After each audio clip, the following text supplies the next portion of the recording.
শীতের সকালে গরম গরম ভাপা পিঠা খাওয়ার মজাই আলাদা, কি কও?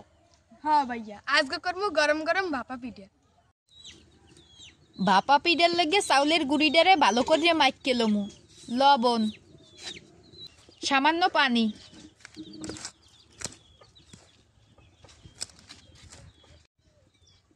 দেখছেন মুট করলে মুড্ডে মুড্ডে হয়ে যায়।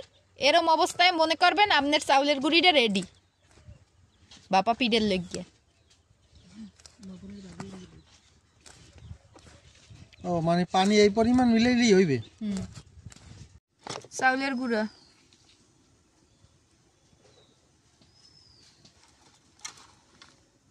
মিডিয়া,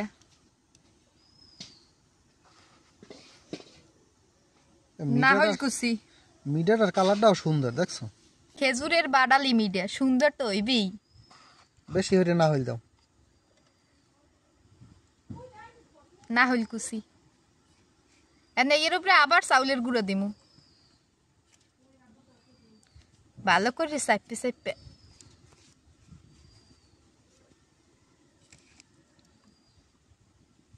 পিঠাগুলো ভালোই হইতে আছে। পাতলা একটা ওড়নায় দিয়ে ভালো করে এইটারে বাঁধে লমু।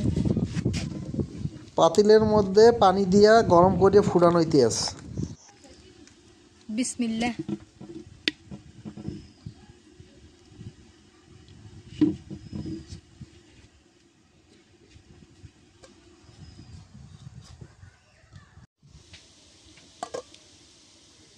মোকে পিঠাটা হইয়ে গেছে,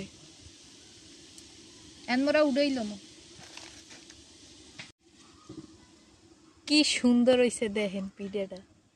এই যে দেখেন মোকে ভাপা পিঠা রেডি হয়ে গেছে, শক্ত হয়েছে দারুণ, আর দেখতেও ভালো লাগতে আছে। এখন মজা করে খামো। আসলে শীতের দিনে ভাপা পিঠা খাওয়ার যে মজা, এর লাগে আর কিছুর তুলনা হয় না।